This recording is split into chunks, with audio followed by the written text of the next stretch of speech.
What's good guys, today I've got the ultimate endgame rifle build for you with super high DPS and peak performance.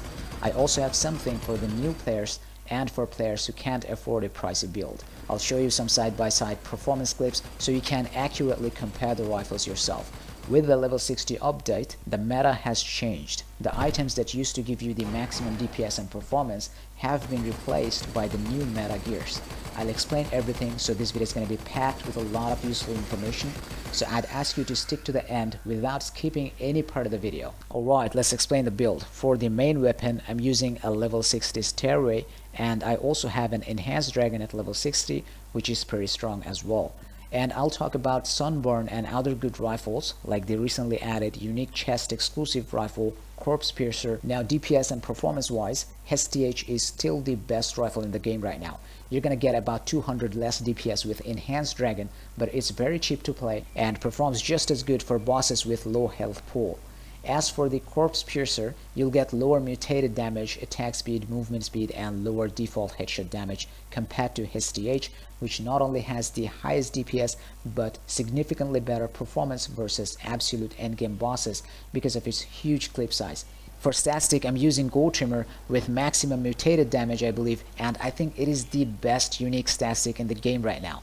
Reaper Scythe is no longer the meta for having the highest mutated damage, which can't go above 75%, so do not unique enhance it, and I think that's fair because it was almost free and pretty easy to craft, so it should not outperform the schematic or blueprint weapons, which are very hard and costly to get. Also, level 60 Fatman Trimmer is a great option if you need very high mobility for certain occasion.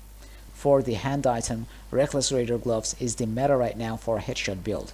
Besides getting the highest DPS from it, you're gonna get ammo capacity, reload speed, and damage resistance. And just like our stat stick, the previous meta for gloves, Fatman's all-purpose mittens got dethroned as well. Again, that's fair because it was an almost free event craftable item which shouldn't outperform super pricey rare loot like Raider's gloves.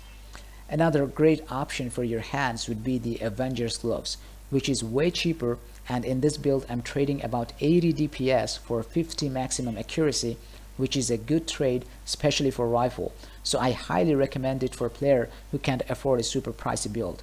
Speaking of which, you can also use the Crow's Talons for gloves and Hawk's Beanie or Avenger's helmet for your head to keep it cheap and effective with both maximum accuracy and ammo capacity, because not all the rifles come with default maximum accuracy and high ammo capacity like Headgear. And good news for the beginners is you can find a lot of level 50 elite items for a cheaper price now. Just look for the stats I'm mentioning in this video like headshot damage, mutated damage, attack speed, ammo capacity, maximum accuracy, and some other stats which I will mention soon. But for the advanced players with Headgear rifle build, Reckless Gloves and Gunslinger's Hat is the ultimate meta combination right now. Let's talk about the hate item, and you probably think I'm crazy as Reckless Raider helmet should give you better DPS, but actually you're gonna get more DPS from Gunslinger Hat in this particular build. Correct me if I'm wrong, because here's the fun part. I'm already sitting at maximum mutated damage 300%. So the higher mutated damage from Reckless Head will go to waste, and the lower attack speed will just lower my DPS. As for the new Corpse Mask, it comes with high damage reduction but slightly lower headshot DPS. It's really good for the raid buildings. However, if you have the old level 30 Crusader helmet, definitely unique enhance that bad boy. It'll give you even higher damage reduction and slightly lower DPS, which makes the Colt Mask a complete garbanzo right now. So I'd say to the developer, please buff Colt Mask at level 60, either increase the DPS output, which should be slightly lower than Corpse Mask, or increase the damage reduction, which should be slightly higher than Crusader helmet. As for the body items, Comer Business Suit is the meta for raid buildings. The Reckless body armor is also pretty good. I also enhanced my walking tank and got 51 damage reduction.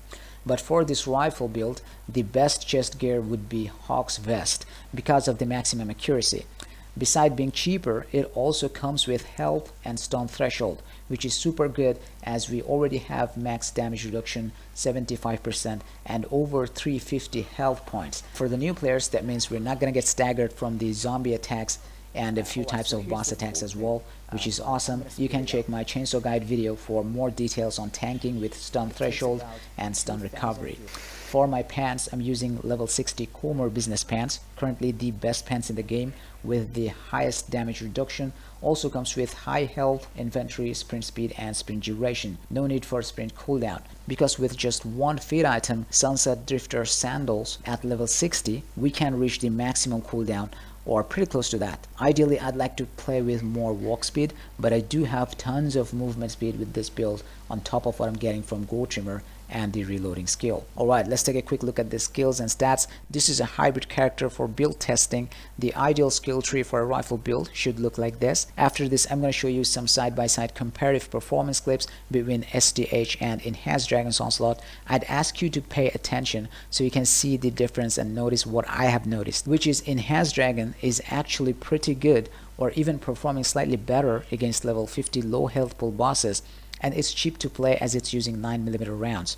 But inside raid buildings or against cultists and pale bosses, SDH performs way better and kills faster with its huge clip size. Alright, I'm gonna shut up and let you enjoy and analyze the clips. Have a good one, guys.